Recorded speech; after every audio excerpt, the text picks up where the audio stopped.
Estamos de volta com o Band Entrevista, hoje conversando com o presidente da Associação Comercial do Paraná, Edson Ramon. Presidente, no último bloco, para mim, ficou uma questão no ar. Nós falávamos sobre a substituição tributária. Houve um equívoco, segundo o senhor apontou, do governo. Alguns setores da sociedade perceberam isso, haveria ali uma oneração desses setores, de vários segmentos. E aí, a Associação Comercial, percebendo isso, esse erro foi corrigido? Foi corrigido através de um decreto recente, de 10 a 15 dias atrás.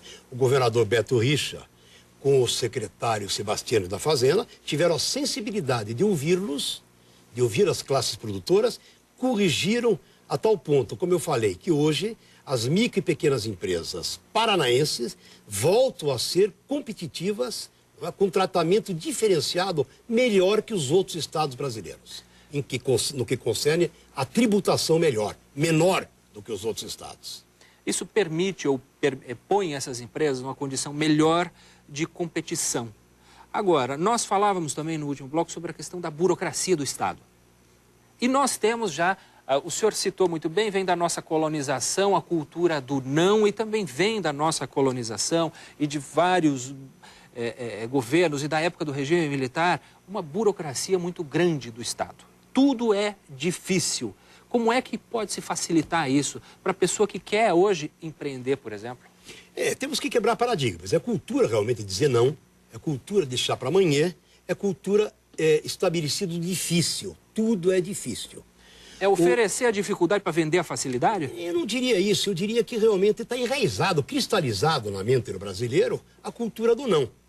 E como quebrar? Hoje o ministro Afif Domingos, que é o ministro da Secretaria de Micro e Pequena Empresa, que tem status de ministério, está trabalhando com um projeto de simplificação, mas no que concerne a micro e pequena empresa. Nós precisamos estender para todas as atividades. A própria junta comercial, sistema de junta comercial do Brasil, especialmente do Paraná, já está com um trabalho que vai fazer com que as empresas sejam abertas ou fechadas num prazo máximo de 3 dias. Hoje é maior. Então existe uma conscientização no Brasil de que precisamos mudar isso. Não é? Eu lembro, me permite ilustrar, quando meu pai tinha uma rede de eletrodoméstico, de móveis eletrodomésticos em Curitiba, eu comecei a trabalhar lá, ainda menino, e que ele me deu para trabalhar, me deu como experiência, o estado de trabalhar no crediário da empresa. Eu vendi muito no crediário. Primeira lição que ele me deu: meu filho, quando se examinar uma ficha de cliente, procure subsídio para aprovar a ficha, para dizer sim. Não procure subsídios para dizer não. Então é isso que nós precisamos fazer no Brasil também. E hoje, quem diz não, por exemplo? Bancos dizem não, a burocracia do Estado diz não. Quem diz não hoje para as pessoas? O setor público hoje gosta de dizer não. Gosta de deixar para amanhã. Gosta do difícil. Bancos oficiais também. Quer dizer, falta o carimbo, falta a duplicata, falta a segunda via e a coisa não se resolve? E a coisa demora para se resolver. Com muito esforço, com muito estresse do cidadão e do empresariado. A gente falando assim, parece que isso dói só no bolso do empresariado. De que maneira dói no bolso também do consumidor, essa burocracia do Estado? Basta ir no INSS, não é? Basta ir em qualquer repartição pública. Nós vamos verificar que tudo é difícil. Não é? O problema da prefeitura, para se conseguir um alvará, não é? Com toda a agilização que a prefeitura, não só de Curitiba, do Brasil inteiro, está tentando modificar. Curitiba está num processo de desburocratização grande também. Há um movimento generalizado que precisamos desburocratizar, quer dizer, uma consciência disso. Agora, para chegar a um ponto ideal, vamos demorar um pouco, mas temos que avançar. Estamos avançando passo a passo. O que a Associação Comercial do Paraná tem feito para avançar? Tem feito muito. Olha, recentemente nós conseguimos, por exemplo, diminuir de 90 para 30 dias as certidões do Estado e do município. Então, há um avanço. Então, o próprio poder público está sensibilizado para essas reivindicações. Então, estamos trabalhando intensamente na junta comercial, como eu lhe falei. Não é? A própria Associação Comercial do Paraná está montando processos de inovação tecnológica, está dentro disso, de modernidade. Ontem mesmo lançamos um produto na Associação Comercial do Paraná, em conjunto com o Sistema Cartoral do Paraná, não é? Onde os documentos não precisam ser mais de papel. Isso é um trabalho que vai demorar, é médio e longo prazo, mas é de digitalização. A pessoa não vai precisar mais ir no cartório. Então, são processos do Detran. Nós estamos lançando agora um processo de automatização, onde quem vende automóvel não vai precisar mais ir no Detran. Não é? Pela internet, ele vai conseguir registrar a sua venda, eliminando burocracia e a responsabilidade civil e criminal se acontecer alguma coisa com o seu veículo. Então, estamos avançando para isso. Queria falar um pouco sobre a questão das pichações, que hoje são um problema em toda parte. O comerciante hoje, ele fecha a porta da sua loja, pinta, quando ele volta no dia seguinte tem sempre uma surpresa, e a Associação Comercial do Paraná tem feito uma campanha muito forte nesse sentido. Vocês já conseguiram mensurar algum resultado nessa campanha? Nós já começamos isso aí há um ano passado, né? Um ano atrás, na primeira fase da campanha contra a pichação, e na época já diminuímos em 50%. Não é? Diminuiu o que em 50%? A população, ela empunhou a bandeira, não é? Foi um movimento de solidariedade impressionante que nos deixou muito satisfeitos. O senhor disse que diminuiu em 50%. O que caiu em 50%? A pichação. A pichação efetivamente caiu 50%. A população mais do que triplicou o número de denúncias vindo da população. E esses são dados da... São dados realmente da Guarda Municipal, da Polícia Militar. E agora na segunda fase, lançamos agora a segunda fase da campanha, para ver se conseguimos erradicar de vez esse crime. Que compreende o que essa segunda fase? E já diminuímos sensivelmente pela metade, a metade que estava, não é? Então compreende novamente a conscientização da população de que precisamos nos unir comunitariamente, solidariamente, para acabar com esse crime através de denúncia. E a Guarda Municipal, principalmente com a Polícia Militar, estão muito atentos. Agora o pessoal está agindo de pronto quando há uma denúncia. Não é? Então eu acho que... Fiscalização é importante nesse sentido. Fiscalização e monitoramento é muito importante. E depois conseguimos implantar a Câmara dos Vereadores, o prefeito, sensibilizado, em parceria conosco, fez uma lei promulgada na Câmara, né, quer dizer, e sancionada pelo prefeito, de mais do que dobrar a multa para quem é pego pichando. Isso funciona? Essa multa é aplicada? A pessoa paga? É aplicada mesmo. E o trabalho comunitário. Estabeleceu-se agora, quem é pego em flagrante, além de pagar multa, estamos levando num processo até educacional, ele ir lá e despichar o imóvel. O senhor acredita que a pichação tem o mesmo efeito, por exemplo, da janela quebrada? A gente vê que em Nova York, o prefeito Rudolph Giuliani conseguiu reduzir a criminalidade na cidade com uma teoria que ele chamava da broken window. Quer dizer, onde tem uma janela quebrada, significa que ali existe um abandono, seja ou por parte daquela comunidade ou por parte do poder público. Para nós aqui, a pichação tem o mesmo efeito? Não, não tem o mesmo efeito de abandono. Nós vemos em toda Curitiba, no centro da cidade, bairro nobre ou não é? Seja onde for, existe a pichação. Lugares que têm vida, lugares que têm dinâmica, que não estão abandonados. Não é? Isso realmente é um problema de... Eu interpreto isso como crime. Não é? É coisa de bandido, que prejudica o patrimônio público e o patrimônio privado. E é necessário corretivo, em primeiro lugar, e depois o processo educacional. É o que nós estamos fazendo, corretivo e educacional.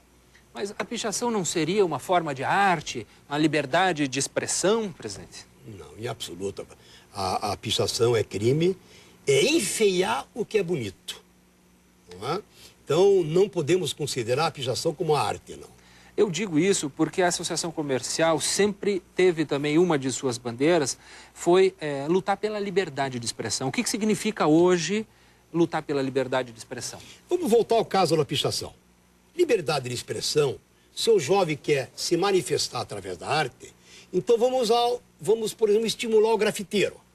Desde que ele peça autorização para adentrar no patrimônio alheio e fazer a grafitagem. É melhor do que pichação. Existe já uma beleza, uma arte. Nós mesmos, na Rua São Francisco, promovemos a despichação com a arte da grafitagem. Então foi um processo bonito, onde nós estimulamos o pichador a se tornar grafiteiro, mas desde que respeita o patrimônio alheio. Então, voltando à sua pergunta, que eu dei uma... Podia repetir, por favor? A pergunta é, a liberdade de expressão A Associação Comercial sempre foi a favor da liberdade de expressão. O que é hoje liberdade de expressão? Liberdade de expressão são os preceitos básicos de o preceito básico de uma democracia. Não existe democracia sem liberdade de expressão.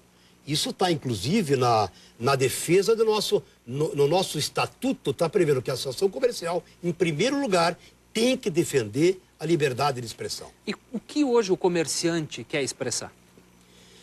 O comerciante hoje quer expressar aquilo que mais lhe prejudica, que é a alta carga tributária, a alta carga dos encargos trabalhistas, a alta carga dos juros extorsivos, que não respeitam o sistema produtivo, e uma série de outras reivindicações. Então vamos fatiar. O senhor falou ali da carga tributária. O Brasil, todo mundo sabe, isso não é novidade para ninguém, é campeão na carga tributária. Essa semana agora, recentemente, nós tivemos aí o impostômetro chegando a 600 bilhões de reais. Até quando aguentar isso? É uma boa pergunta que merece muita reflexão. Até quando, eu não sei. Sei que o empresariado já não está aguentando mais. Está difícil só aguentar. Abrindo um parênteses, o impostômetro, qualquer um pode ver ali na esquina da Associação Comercial, que é um painel que mostra o quanto o brasileiro está pagando de imposto federal, estadual e municipal. Que está crescendo na ordem de 10% ao ano. Veja bem, 10% ao ano, acima dos índices de inflação. E bem acima do crescimento do PIB. Então há realmente uma inversão de valores aí que nós precisamos corrigir no país. E bem acima dos investimentos em infraestrutura. Pois é, quando o senhor fala em investimentos em infraestrutura, a gente está dizendo o seguinte, que a gente trabalha hoje o quê? 5 meses para pagar imposto? É por aí, em torno disso. E aí, esse imposto deveria retornar para o cidadão como? Através de serviços. O que é serviço? Uma boa infraestrutura que vai permitir um mobiliário urbano razoável, bom, né, que não temos, um bom serviço de saúde, um bom serviço de segurança, entre outros. Quer dizer, é necessário retornar esse serviço, mas o Brasil não tem conseguido poupar, mesmo com o aumento da arrecadação tributária, para se investir. Quer dizer, o gasto que nós temos é exagerado. Cresce 10% a arrecadação, cresce 10% a 11% nos gastos. O que não permite uma poupança efetiva para se investir naquilo que precisamos para retornar ao cidadão bom serviço e melhorar a sua qualidade de vida. O senhor falou também da questão trabalhista. Nossa legislação trabalhista é muito antiga. O senhor acredita que é preciso flexibilizar essa relação de trabalho? E aí eu estou dizendo o seguinte, hoje a carga de impostos também, estamos falando nisso, que o empresário paga para contratar e para manter o seu empregado também é uma das mais altas do mundo? Sem dúvida que sim, é uma das mais altas do mundo e é o que preocupa. Preocupa que nós podemos chegar ao ponto, não é, de o trabalho não ser mais valorizado. Não é? Valorizado na remuneração? Valorizado, o gosto pelo trabalho, o amor pelo trabalho, a vontade de trabalhar tem que estar enraizado no espírito do brasileiro, como existe no espírito de grandes povos que se desenvolveram mais do que nós. Então, essas taxas, esses emolumentos, essa alta carga diminui, não é, aquela vontade que nós temos que ter de trabalhar melhor, exercendo a legitimidade do lucro. Hoje, os encargos trabalhistas que nós temos hoje diminuem a possibilidade de do empresário ganhar mais, remunerar melhor o seu capital e poder também remunerar melhor o empregado, o trabalhador. Hoje, os encargos não permitem que a gente aumente a renda do salário como deveria ser. Presidente, eu agradeço a sua participação conosco aqui no Band Entrevista. Muito obrigado. Eu que agradeço a oportunidade de transmitir aquilo que a gente pensa, o que a gente faz e o que podemos fazer para intensificar o nosso trabalho em prol da comunidade. Mais uma vez, muito obrigado. Obrigado a você também que assistiu ao nosso programa, ou a pelo menos um pedacinho dele. Até o próximo Band Entrevista.